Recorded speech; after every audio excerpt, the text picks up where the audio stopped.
पूरा विश्व अचंभित हो गया था। ऑपरेशन कैक्टस सदर्न कमांड के ट्राई सर्विस नेचर को बड़ी शान से अधोरेखित करता है। पिछली सदी के अंतिम वर्षों में सदर्न कमांड को 100 साल पूरे हो चुके थे, लेकिन यह समय जश्न मनाने का नहीं था। कश्मीर में पाकिस्तानी घुसपैठ के कारण एलओसी के पास तनाव बढ़ता जा रहा था। भारतीय सेना ने पाकिस्तान को रोकने के लिए कारगिल के ऊंचे पर्वतीय इलाकों से युद्ध का ऐलान किया। इस युद्ध में भारतीय सेना ने अपने अदम्य साहस और शौर्य का परिचय देकर एक शानदार जीत हासिल की।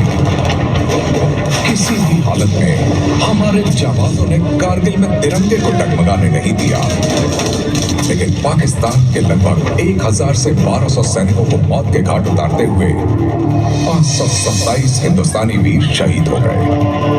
इन शहीदों में एक नाम ऐसा है जिनकी वीर गाथा आज भी हर भारतवासी की जुबान पर है। जी हाँ, मैं बात कर रहा हूँ कैप्टन विक्रम बत्रा की। भारतीय सेना ने कारगिल की चोटियों को कब्जा मुक्त कराने के लिए ऑपरेशन विजय शुरू किया था।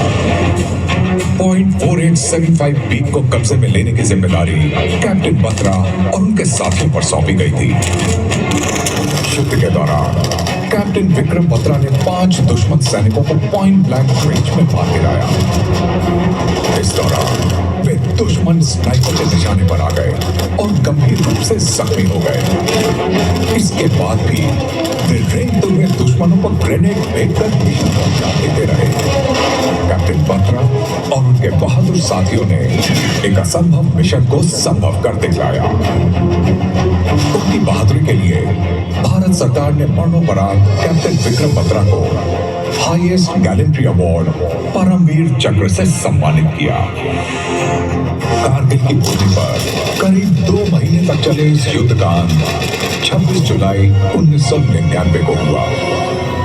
हर साल हमारे शहीदों को याद करते हुए पूरा देश 26 जुलाई को कारगिल विजय दिवस के रूप में मनाता है। जहां एक तरफ 26 जुलाई की तारीख देश में गौरव दिवस के रूप में मनाई जाती है, वहीं दूसरी ओर एक और 26 तारीख शोक, दुख और मातम से भरी हुई है।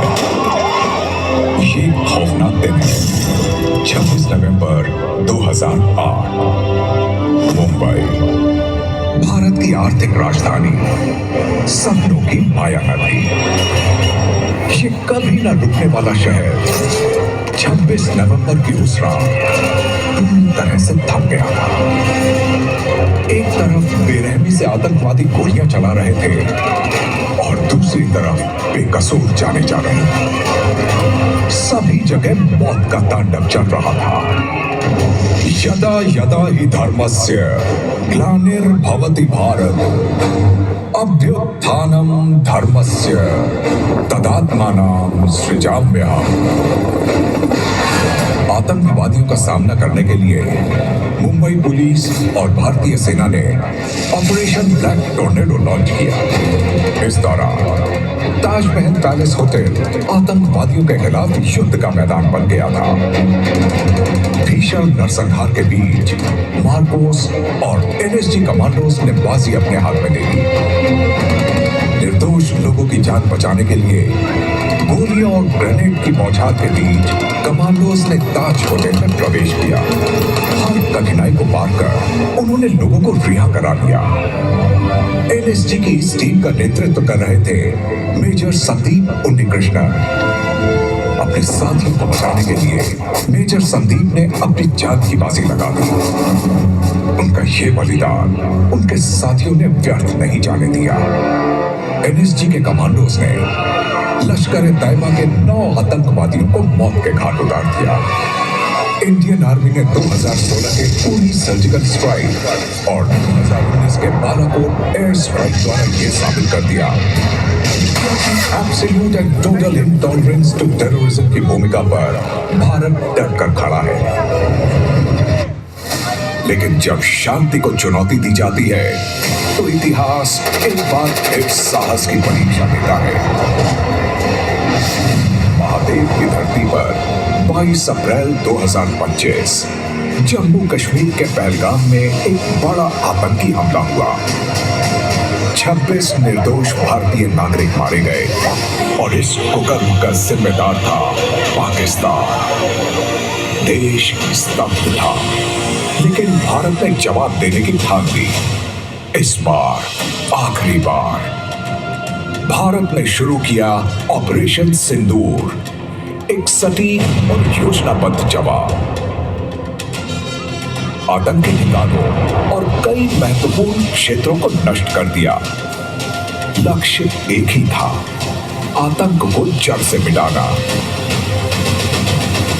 आतंकियों को और इस हमले की साजिश रचने वालों को उनकी कल्पना से भी बड़ी सजा मिलेगी। पाकिस्तान ने ड्रोन और मिसाइलों से जवाबी हमला किया, लेकिन भारत की वायु रक्षा प्रणाली ने सभी हमलों को नाकाम कर दिया। हमारे air defence system, counter drone system और इलेक्ट्रॉनिक इक्विपमेंट ने पाकिस्तान के इस हमले को पूरी तरह से नाकाम कर दिया। ऑपरेशन सिंदूर के सभी लक्ष्य सफलतापूर्वक पूरे हुए। इतनी तबाही के बाद 10 मई को पाकिस्तान ने हार मान ली। ऑपरेशन सिंदूर ने दुनिया को संदेश दिया कि भारत हर चुनौती के लिए तैयार है। आज आजादी के 75 साल बाद एक नई सोच, एक नई पहचान, एक नया भारत आकार ले रहा है। अपनी चुनौतियों को अवसरों में बदलकर एक अटूट संकल्प के साथ आगे बढ़ रहा है। इस परिवर्तन की शुरुआत होती है आत्मनिर्भरता से। भारत का रक्षा